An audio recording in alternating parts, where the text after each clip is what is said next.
और मैं अब अनुरोध करूंगा हमारे युवा साथी कन्हैया कुमार जी से कि वो अपनी बात आपके समक्ष रखेंगे। कन्हैया जी।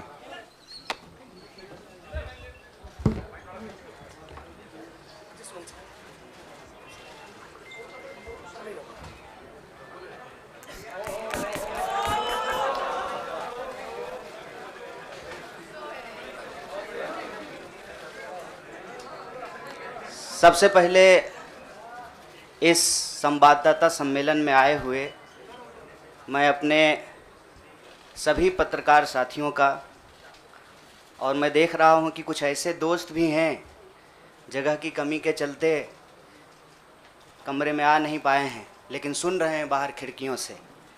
मैं आप सबका स्वागत करता हूं और मंच पर उपस्थित एआईसीसी ऑर्गेनाइजेशन के जनरल सेक्रेटरी वेणु जी, जनरल सेक्रेटरी सुरजेवाला जी, एससी डिपार्टमेंट के चेयरमैन नितिन राउत जी, बिहार के प्रभारी भक्तचरण दास जी, बिहार के अध्यक्ष मदन मोहन झा जी और कांग्रेस पार्टी के ट्रेजरर पवन बंसल जी, हमारे युवा साथी और गुजरात कांग्रेस के वर्किंग प्रेसिडेंट भाई हार्दिक पटेल जी, और हमारे आंदोलन में कदम से कदम मिलाकर हर घड़ी हमारा साथ देने वाले हमारे साथी बडगाम से निर्दलीय विधायक साथी जिग्नेश मेवानी जी, मैं आप सबका आभार व्यक्त करता हूं।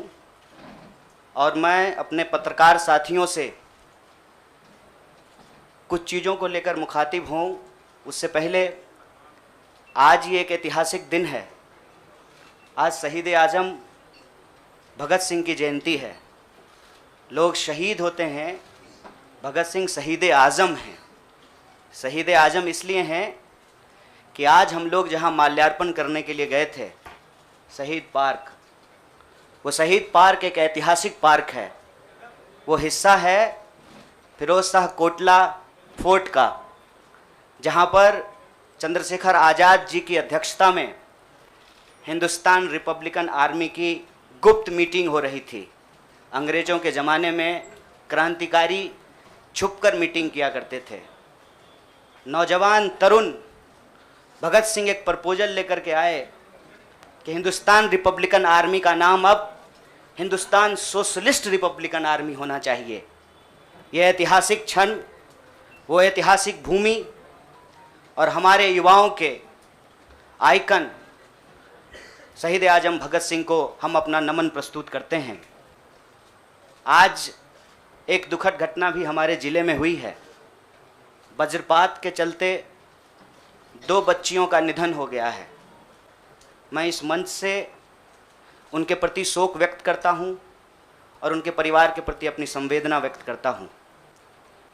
दोस्तों, मुझे लगता है कि बहुत कुछ कहने की ज़रूरत नहीं है। आजकल सूचना क्रांति के इस दौर में हमसे ज़्यादा मालूम हमारे पत्रकार साथियों को होता है।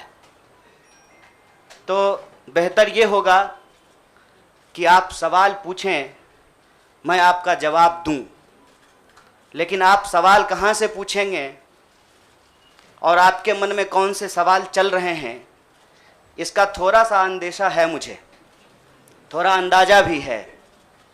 सबसे पहले मैं आपको बधाई देना चाहता हूं कि आपने पत्रकारिता की उस मिसाल को जिंदा रखा है कि कम से कम विपक्ष से तो सवाल करते हैं ना, ताकि इस देश को याद रहे कि पत्रकारों का काम है सवाल पूछना। तो मैं आपके हर सवाल का जवाब दूंगा। जितना सवाल आप पूछना चाहते हैं पूछिएगा, बारी बारी से पूछिएगा, सारे सवालों का जवाब दूंगा। बस एक सवाल का जवाब जो मुझे लगता है कि आप सबके मन में होगा कि आप कांग्रेस पार्टी क्यों ज्वाइन किए हैं, उस सवाल का जवाब दे करके मैं हमारे जो अध्यक्ष हैं उनकी तरफ मुखातिब होऊंगा, माइक उनको समर्पित करूंगा। मैं कांग्रेस पार्टी इसलिए ज्वाइन कर रहा हूं कि मुझे ये महसूस होता है कि इस देश में कुछ लोग, वो सिर्फ लोग नहीं हैं, वो एक सोच है। वो इस देश की सत्ता पे ना सिर्फ काबिज हुए हैं, इस देश की चिंतन परंपरा, संस्कृति, इसका मूल्य, इसका इतिहास, इसका वर्तमान और इसका भविष्य खराब करने की कोशिश कर रहे हैं। वो जो सोच है, उस सोच के बारे में आप अपने आप समझ जाएंगे, क्योंकि कहीं मैंने पढ़ा था कि आप अपने दुश्मन का चुनाव कीजिए, अपने विपक्ष का चुनाव कीजिए, दोस्त अपने आप बन जाएंगे। तो हमने ये चुनाव किया है। हम इस देश की सबसे पुरानी पार्टी, सबसे लोकतांत्रिक पार्टी, मैं जोर दे करके बोल रहा हूं लोकतांत्रिक पार्टी, ताकि आप लोग परिवारवाद पे सवाल जरूर कीजिएगा। लोकतांत्रिक पार्टी में हम इसलिए शामिल होना चाहते हैं कि हमको लगता है, और सिर्फ हमको नहीं लगता है, इस देश के लाखों करोड़ों नौजवानों को ये लगने लगा है कि अगर कांग्रेस नहीं बचा तो देश नहीं बचेगा।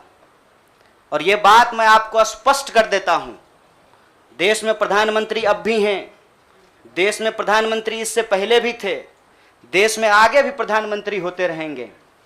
लेकिन आज जब हम लोग श्री राहुल गांधी जी के उपस्थिति में फॉर्मली कांग्रेस पार्टी का फॉर्म भर रहे थे, तो साथी जिग्नेश ने संविधान की कॉपी दी और हमने उनको भगत सिंह, गांधी और अंबेडकर की तस्वीर प्रस्तुत किया, क्योंकि हमारा यह मानना है कि आज इस देश को भगत सिंह की वीरता की जरूरत है, भगत सिंह के साहस की जरूरत है। आज इस देश को अंबेडकर की समानता की जरूरत है, और आज इस देश को गांधी की एकता की जरूरत है। गांधी जब कहते हैं रघुपति राघव राजा राम, पतित पावन सीताराम, ईश्वर अल्लाह तेरो नाम, सबको सन्मति दे भगवान, ये गांधी की एकता है। जब अंबेडकर कहते हैं कि किसी भी समाज का मूल्यांकन वहां महिलाओं की क्या स्थिति है इस बात से होगा, तब वो समानता की वकालत कर रहे होते हैं। मैं नहीं मानता हूं कि डॉक्टर बाबा साहब भीमराव अंबेडकर किसी एक समुदाय के नेता थे।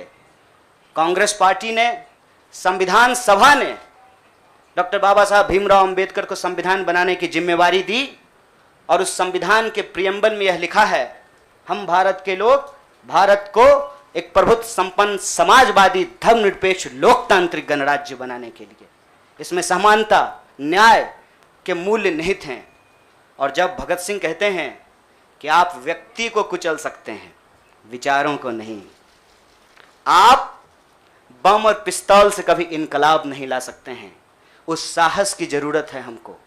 मुझे नहीं लगता है, मेरे बहुत सारे राजनीतिक दोस्तों को यह लगता है, मुझे लगता है कि यह देश 47 से पहले वाली स्थिति में चली गई है। लेकिन जिनको लड़ना है, उनके पॉलिटिकल इमेजिनेशन में आज भी हर कोई अपना अपना शोरूम बचाने के चक्कर में है। रे भाई, मॉल में आग लग गया है, दुकान बचाओगे? बस्ती में जब आग लग जाती है ना, बेडरूम की चिंता नहीं करनी चाहिए। आज हम इस मुहाने पे खड़े हैं कि इस देश के भीतर भारतीय होने की जो पहचान है, जिसमें बुद्ध निहित हैं, जिसमें कबीर निहित हैं, जिसमें नानक निहित हैं, जिसमें हर बार हर दौर में सत्ता से सवाल पूछने का साहस होता है, उस भारतीय चिंतन परंपरा को बचाने की जरूरत है। इसीलिए हम कांग्रेस पार्टी में शामिल हुए हैं कि कांग्रेस पार्टी वो पार्टी है जो गांधी की विरासत को लेकर के आगे चलेगा। कांग्रेस पार्टी वो पार्टी है जो सरोजनी नायडू के विचारों को लेकर के चलेगा। कांग्रेस पार्टी वो पार्टी है जो अंबेडकर, नेहरू, अशफाक उल्लाह खान, शहीद आजम भगत सिंह और मौलाना अबुल कलाम आज़ाद के रास्तों पे चलेगा। हम जब भी समानता और बराबरी की बात करते हैं, यह कुछ व्यक्तियों तक सीमित नहीं है, यह भारतीय होने का इतिहास है। और इस भारतीय होने के इतिहास को अपने आप में यदि कोई समेटे हुए है तो देश की सबसे पुरानी पार्टी है। और जो लोग कह रहे हैं विपक्ष कमज़ोर हो गया है, यह सिर्फ विपक्ष के लिए चिंता की बात नहीं है। यह मैं नहीं कह रहा हूँ, कोई शास्त्र, कोई किताब उठा करके देख लीजिए। जब विपक्ष कमज़ोर हो जाता है, सत्ता तानाशाही रुख अख्तियार कर लेती है। इसीलिए देश की सबसे बड़ी विपक्षी पार्टी, मैं कोई गुनागणित नहीं कर रहा हूं, लेकिन मुझे यह बात सीधे तौर पे समझ में आ रही है कि देश के लोकसभा में 545 सीट हैं, 200 लगभग सीट ऐसे हैं जहां भाजपा के सामने कांग्रेस के अलावे कोई विकल्प नहीं है। मैं ये नहीं कह रहा हूं कि मेरी जिम्मेवारी सिर्फ एक पार्टी के लिए है, लेकिन जो पार्टी सबसे बड़ी पार्टी है, सबसे बड़ी विपक्षी पार्टी है, उस पार्टी को अगर नहीं बचाया गया, अगर बड़े जहाज को नहीं बचाया गया, छोटी छोटी कश्तियां भी नहीं बचेगी। इसीलिए, और मैं जब यहाँ बैठा हुआ हूँ, मेरे इतिहास को, मेरे वर्तमान को लोग देख रहे हैं। बहुत सारे सवाल हैं, वो आएंगे, उनका जवाब मैं दूंगा, लेकिन यह जो ऐतिहासिक जिम्मेवारी है, उस जिम्मेवारी से मैं अपना मुंह नहीं मोड़ सकता हूँ। मैं जहाँ पैदा हुआ, जिस पार्टी में पला बढ़ा, उसके प्रति मैं आभार व्यक्त करता हूँ। उसने मुझे सिखाया, पढ़ाया, लड़ने का जज्बा दिया है, लेकिन उस पार्टी के साथ साथ मैं उन लाखों करोड़ों लोगों को भी धन्यवाद देना चाहता हूँ जो किसी पार्टी से जुड़े हुए नहीं थे। अपने स्कूल के व्हाट्सएप ग्रुप में जब हम लोगों के ऊपर अनावश्यक आरोप मढ़े जाते हैं तो अपने दोस्तों से लड़ रहे थे, अपने घरों में डिनर टेबल पर लड़ रहे थे। लोगों की दोस्तियां टूट गई हम लोगों के आंदोलन के समर्थन में, और मैं मजाक नहीं कर रहा हूं, लोगों के डिवोर्स तक हो गए। ये जो देश में एक वैचारिक संघर्ष छिड़ा है, उस वैचारिक संघर्ष को कांग्रेस पार्टी ही नेतृत्व दे सकती है, यह हमारा भरोसा है। और मैं ये उम्मीद करता हूं कि हमारे देश के जो लाखों करोड़ों नौजवान आपके माध्यम से सुन रहे हैं, उनसे भी मैं आग्रह कहता हूं, दीवार पर बैठकर टुकुर टुकुर मुंह ताकने का वक्त नहीं है। ये अर्जेंसी का टाइम है, और इस अर्जेंसी के टाइम पे दीवार पे बैठ करके दायां जाएं कि बायां जाएं, ये मत सोचिए। जब आप जंग में होते हैं तो आपके पास जो अवेलेबल चीज़ें होती हैं, आप उससे मुकाबला करने की कोशिश करते हैं। कांग्रेस पार्टी एक बड़ी जहाज है, अगर कांग्रेस पार्टी बचेगी तो हमारा मानना है इस देश के लाखों करोड़ों नौजवानों की आकांक्षाएं बचेंगी, गांधी की मीमांसा बचेगी, भगत सिंह के सपनों का भारत बचेगा, और डॉक्टर बाबा साहब भीमराव अंबेडकर की समानता का भारत का निर्माण संभव हो पाएगा। इसी आशा और उम्मीद के साथ मैं इस पार्टी से जुड़ा हूं, और मुझे पूरा भरोसा है कि कांग्रेस पार्टी जो अपने आप को एक लोकतांत्रिक पार्टी कहती है, आज़ादी के साथ, अपनी पूरी मुखरता के साथ सत्ता से सवाल पूछना और लोगों के हक के लिए लड़ना भिड़ना संघर्ष करने में हमारे साथी रहेंगे, हमारे सहयोगी रहेंगे। और ये परिवार संघ परिवार नहीं, वो क्या परिवार जो परिवार छोड़कर परिवार बनाना पड़े, वो परिवार जो आपको परिवार छोड़ने के लिए नहीं कहता है, कहता है कि अपने परिवार में रहिए। अरे महात्मा गांधी कस्तूरबा गांधी को लेकर के अंग्रेजों से लड़ गए, बताइए इनको अपना घर छोड़ना पड़ा। कोई जरूरी है क्या? घर परिवार के साथ रहना है। डॉक्टर बाबा साहब भीमराव अंबेडकर भी अपने परिवार के साथ रहते थे। आप जितने बड़े लोग हैं उनका इतिहास उठा करके देख लीजिए, सब लोग अपने परिवार के साथ रहते थे।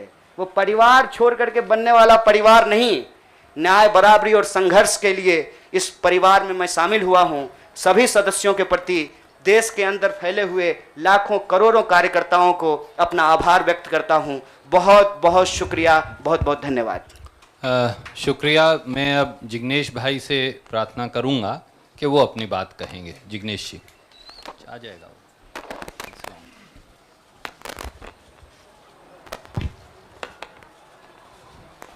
धन्यवाद।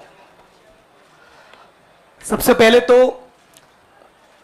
केसी वेणुगोपाल साहब, सुरजेवाला जी, नितिन राउत साहब, पवल बंसल जी, भक्तचरण दास जी, साथ ही हार्दिक कन्हैया और दूसरे पार्टी के मंच पर विराजमान सभी सीनियर लीडर्स, आप तमाम पत्रकार साथी और वो तमाम साथी जो हमको आज मिलने के लिए हमारे समर्थन में आए हैं, गुजरात के विभिन्न कोनों से और पूरे देश भर में से, उन सभी का मैं स्वागत करता हूं।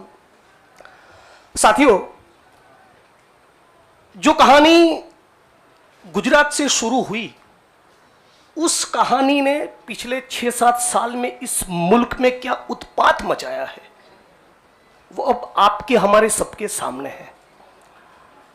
एज अ नेशन, एक राष्ट्र के तौर पर हम एक अनप्रेसिडेंटेड अभूतपूर्व क्राइसिस से गुजर रहे हैं। ऐसा संकट इस मुल्क ने पहले कभी नहीं देखा। हमारे संविधान पर हमला है, दिल्ली की सड़कों पर संविधान की कॉपी को जलाया जाता है, हमारे आइडिया ऑफ इंडिया पर हमला है, हमारे देश के लोकतंत्र के ऊपर हमला है। आज भाई भाई एक दूसरे का दुश्मन बन जाए, उतना जहर, नफरत एक सोची समझी साजिश के तहत दिल्ली और नागपुर साथ में मिलकर फैला रहे हैं। इस परिस्थिति में एक पॉलिटिशियन के तौर पे नहीं, बतौर एक भारतीय नागरिक मैं अपने आप को ये जब सवाल पूछता हूं कि मेरा फंडामेंटल फॉरमोस्ट रिस्पॉन्सिबिलिटी, ड्यूटी क्या होना चाहिए, तो अंदर से जवाब यही आता है, कुछ भी करके इस मुल्क के संविधान, लोकतंत्र और आइडिया ऑफ इंडिया को बचाना चाहिए। और यदि उसको बचाना है तो मुझे उनके साथ खड़े रहना है जिसने स्वतंत्रता के आंदोलन में न केवल कंट्रीब्यूट किया है, उसको लीड किया है, अंग्रेजों को यहां से खदेड़ कर दिखाया है। और इसीलिए आज मैं इंडियन नेशनल कांग्रेस की इस मंच पर आपके साथ खड़ा हूं। एक टेक्निकल कारण के चलते मैं फॉर्मली पार्टी इसलिए ज्वाइन नहीं कर सकता क्योंकि मैं एक निर्दलीय विधायक हूं। If I join a party I may not continue as an MLA. मेरी पार्टी के सीनियर लीडर से बात हुई, मेरे मतक्षेत्र के साथियों से बात हुई, अपने आप से बात हुई, राहुल जी से बात हुई, तो मुझे लगा कि मैं इस विचार के साथ हूं ना, ये सबसे प्रमुख बात है। मैं इस मुहिम, मिशन और इस संघर्ष के साथ हूं, ये सबसे महत्वपूर्ण बात है। बाकी की फॉर्मेलिटी तो आने वाले महीनों में भी हो जाएगी। और राहुल जी ने भी कहा कि वो जो पर्चा भर के सदस्य लेने की बात है वो तो कल भी कर लेना, अभी अपने मत क्षेत्र के लोगों के साथ खड़े रहो। तो मैं फॉर्मली नहीं लेकिन इस विचार के साथ आज जुड़ चुका हूं और 22 का चुनाव में कांग्रेस के सिंबल से ही लड़ूंगा, उसके सारे कैंपेन्स का हिस्सा रहूंगा। और गुजरात के संदर्भ में आज साथी हार्दिक हमारे बीच में मौजूद है, तब कहना चाहता हूं कि आज राष्ट्रीय स्तर पे जो हो रहा है वो सब कुछ हम लोग गुजरात में देख चुके हैं, झेल चुके हैं। आप सभी पत्रकार साथियों के बीच में बड़ी चिंता के साथ ये कहना चाहता हूं, हमारी पार्टी ने इस मुद्दे को उठाया है कि 3000 किलो का ड्रग्स 15-20 लाख बेरोजगार युवा को नशे की चुंगाल में फंसाने के लिए अदानी के एयरपोर्ट पर उतर रहा है। आज जब महंगाई और बेरोजगारी उसके चरम सीमा पर है, तब गुजरात और देश के बेरोजगार युवाओं को रोजगार देने के बजाय ये फांसीवादी ताकतें चाहती है कि रोजगार तो ना मिले, उनको नशे के हवाले में झोंक दिया जाए। तो इन सारी परिस्थितियों में यदि बाबा साहब अंबेडकर के संविधान को बचाना है, हमारे आइडिया ऑफ इंडिया को बचाना है, भगत सिंह को जब मुकदमे की कार्यवाही के दौरान पूछा गया कि क्रांति क्या है, तब शहीद आजम ने कहा था कि क्रांति से हमारा मतलब है किसानों और मजदूरों के हाथ में सत्ता। माननीय प्रधानमंत्री जब अमेरिका से वापस आते हैं तो भाई विस्टा का काम ठीक ठाक चल रहा है ना, नई पार्लियामेंट का, वो देखने के लिए जाते हैं, किसान को मिलने के लिए नहीं जाते। तो किसान हो, मजदूर हो, दलित हो, आदिवासी हो, महिलाएं हो, सबके ऊपर एक जो अनप्रेसिडेंटेड हमला है, इसको रोकने के लिए मैं भारत की जनता को, भारत के 21 करोड़ दलितों को और सारे लाखों करोड़ों युवाओं को अपील करता हूं, सेंस ऑफ अर्जेंसी के साथ, अभी वक्त नहीं है, कूद पड़िए, एक नया आंदोलन छिड़ने वाला है। स्वतंत्रता के आंदोलन की जो रौनक थी, वो जो चार्म था, वो जो माहौल था, हमको वो क्रिएट करना पड़ेगा। यहां पर तमाम वो लोग जो सचमुच मानते कि देश को बचाना है, उन सभी को हम अपील करते हैं कि इस प्लेटफॉर्म के साथ जुड़िए। ये एक मिशन है और इसको मिशन की तरह लीजिए। और मुझे पूरी उम्मीद है, जैसे कि साथी कन्हैया ने बचाया, कि डेमोक्रेसी के हमारे इस मुल्क में बहुत डीप रूट्स है, पार्टी के भी डीप रूट्स है। तो साथ में मिलकर हम लोग लड़ेंगे, संघर्ष करेंगे और इस मुल्क को बचा पाएंगे। आप तमाम साथियों का मैं दोबारा स्वागत करता हूं और दोबारा इस प्लेटफॉर्म के माध्यम से पूरे देश की जनता को अपील करता हूं सेंस ऑफ अर्जेंसी के साथ तुरंत जुड़िए। एक बहुत जबरदस्त माहौल हम लोगों को खड़ा करना चाहिए। मैं साथी हार्दिक, कन्हैया और दूसरे यंगस्टर्स के साथ पूरे देश में हम लोग जाएंगे और हजारों लाखों युवा इस प्लेटफॉर्म में जुड़े, आईएनसी के साथ जुड़े, कांग्रेस पक्ष के साथ जुड़े, इसके लिए लग जाएंगे। आप तमाम साथियों का शुक्रिया।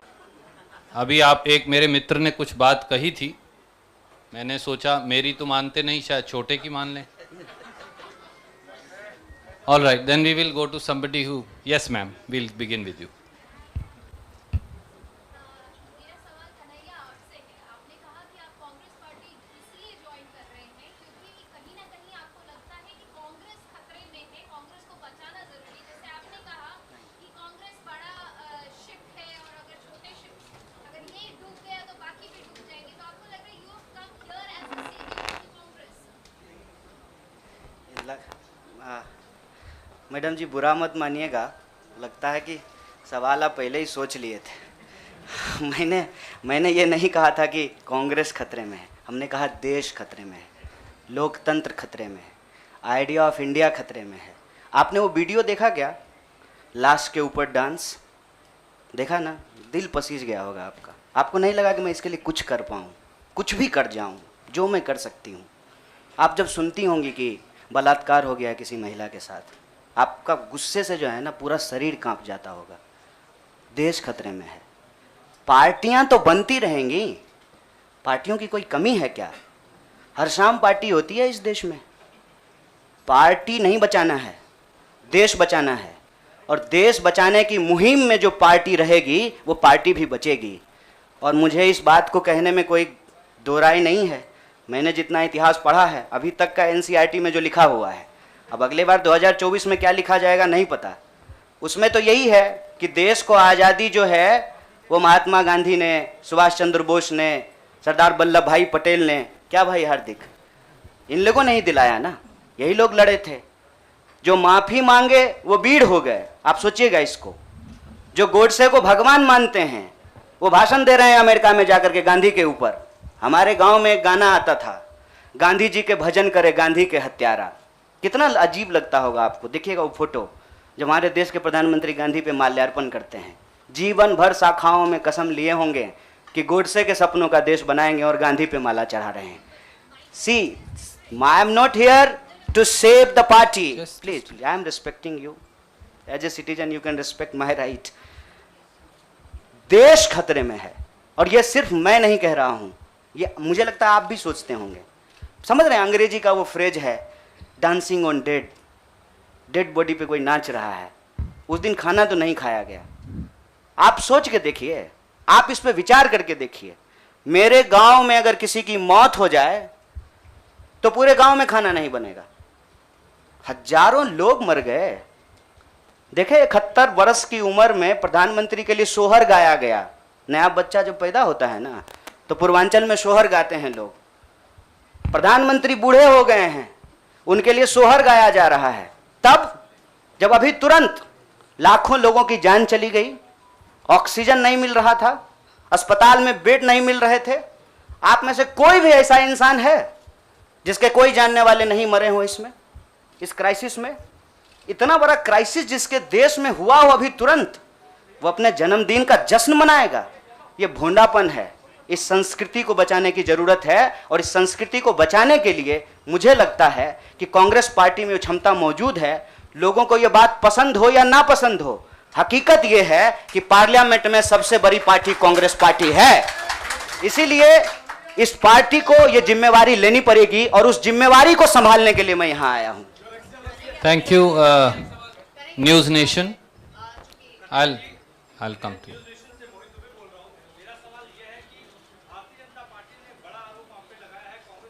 जनता पार्टी का आरोप को कौन पूछता है?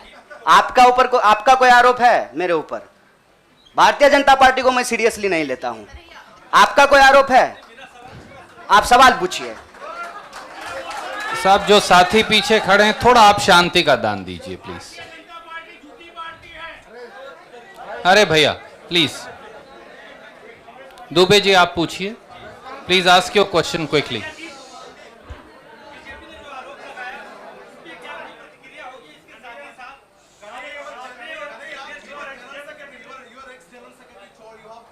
Yeah, please, you cannot interrupt. No, no, you have to have discipline. My humble request with folded hands. There is no, but Yes, yes, I am not Dem- Prime Minister. I will take your no, question. no, Don't but worry. democracy means that you should not supersede somebody who's asking question. That's हाँ, what democracy is. Dubey No? भाई, दुबे भाई, हाँ, आपका सवाल है news nation से है।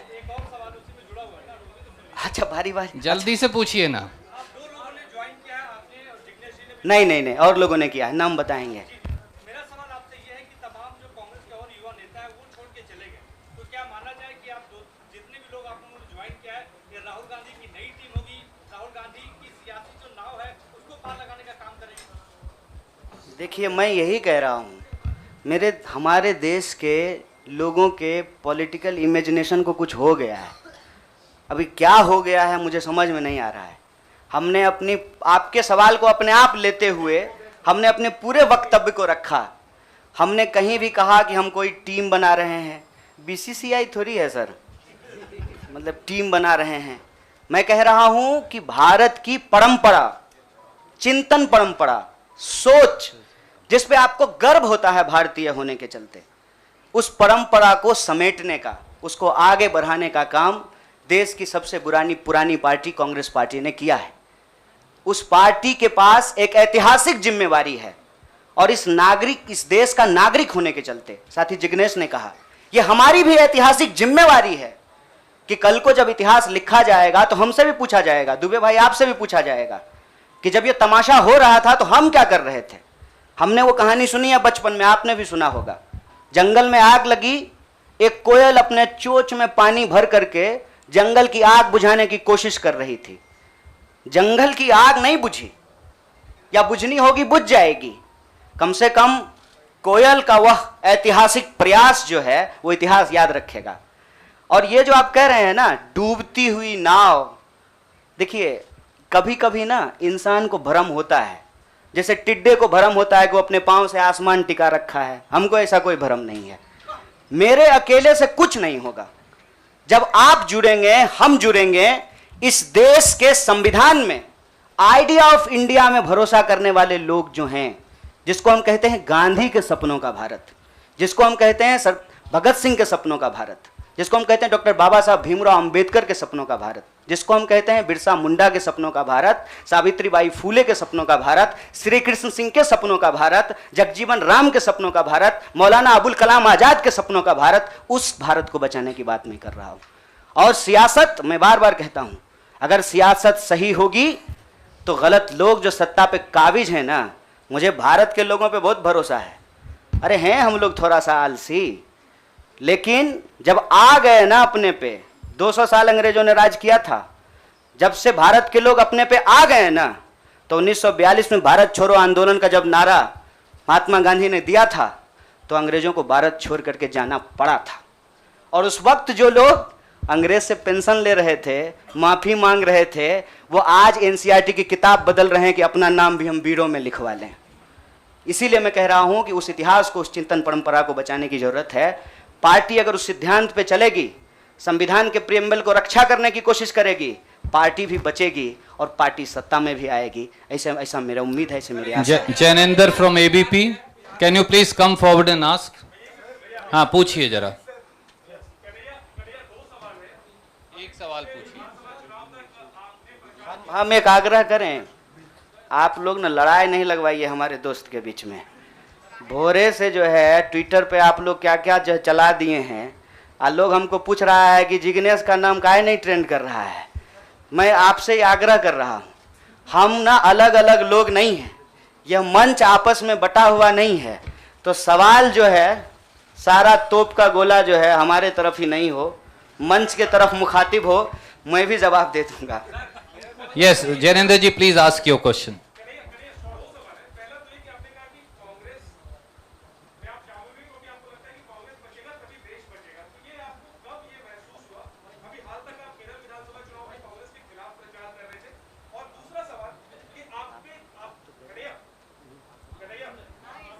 हाँ, सुन रहे हैं। दूसरा सवाल ये कि आपको लेफ्ट के भविष्य के चेहरे के तौर पर देखा जा रहा था, और जब आप कांग्रेस में आ गए, आपको क्या लगता है भारत की राजनीति में फिलहाल क्या लेफ्ट अवधासकी हो गई है?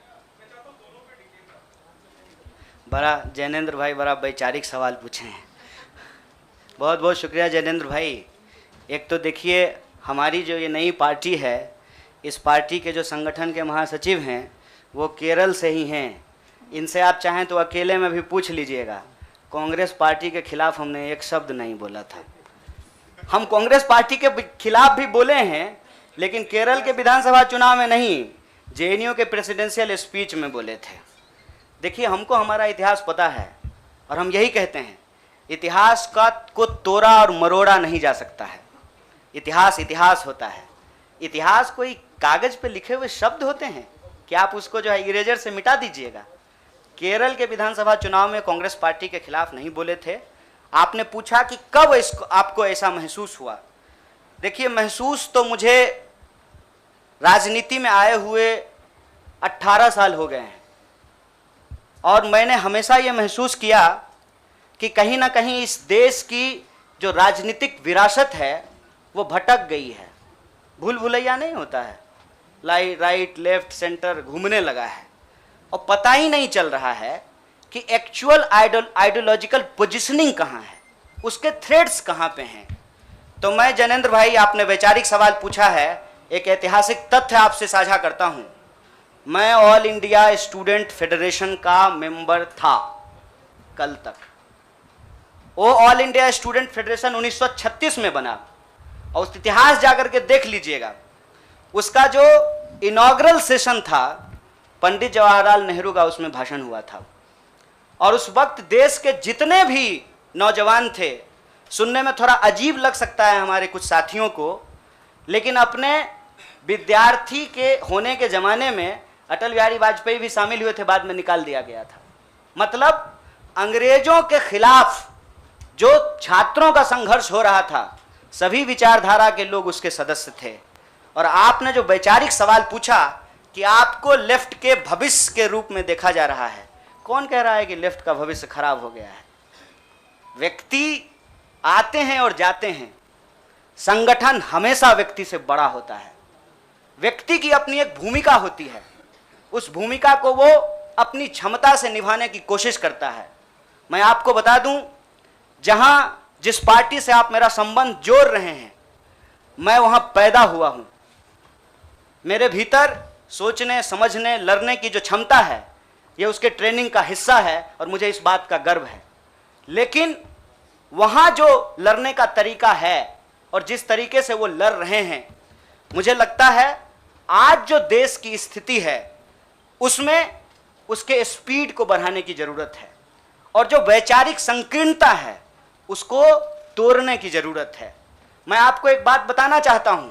मैं अपने कई साथियों से पूछा कि क्या भगत सिंह की जयंती देश के सभी संगठनों को नहीं मनाना चाहिए, और क्या गांधी की तस्वीर सभी संगठनों के कार्यालय में नहीं होना चाहिए? ये हमारा इतिहास है, ये हमारी विरासत है। कुछ लोग बहुत चालाकी से विचारधारा की खोल में यह जो हमारी ऐतिहासिक विरासत और परंपरा है, इसको आपस में उलझाने की कोशिश करते हैं। एक बड़ा पॉपुलर डिबेट है मीडियम और मीन्स का, साध्य और साधन का, हिंसा और अहिंसा का। तो मैं आपके सामने इस सदन के समक्ष यह बात कहता हूं, जब भगत सिंह कहते हैं कि बम और पिस्तौल इनकलाब नहीं ला सकता है, मतलब भगत सिंह हिंसा का निषेध कर रहे हैं, वायलेंस को निगेट कर रहे हैं। और जब बापू कहते हैं, महात्मा गांधी कहते हैं करो या मरो, मतलब वो व्यक्ति के ऊपर होने वाली हिंसा को स्वीकार कर रहे हैं और अहिंसा को निगेट कर रहे हैं। देश की अर्जेंसी क्या है, इस बात को समझिए।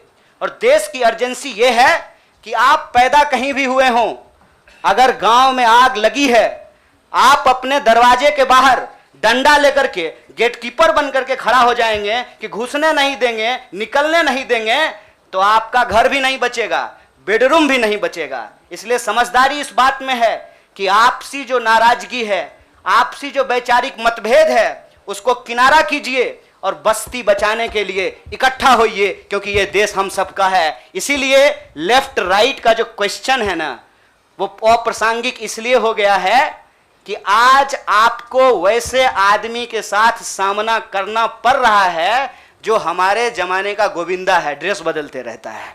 इसीलिए इस वैचारिक भ्रम में नहीं पड़िए, देश बचाइए, संविधान बचाइए, यही हमारा लक्ष्य है। Siddharth from ANI. Siddharth, please go ahead and ask. Siddharth सवाल पूछिए प्लीज। जिग्नेश जी जवाब देंगे।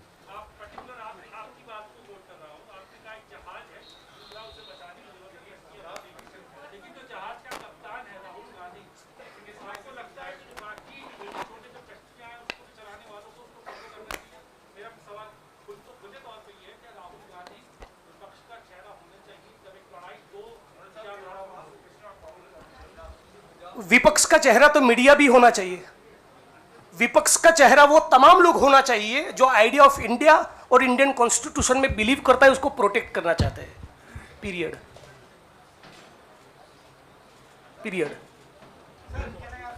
Thank you. I have to see, it's been over an hour. बहुत सारे साथी अलग अलग दोनों से बात करना चाहते हैं। I am going to wind up this press conference. Thank you so much.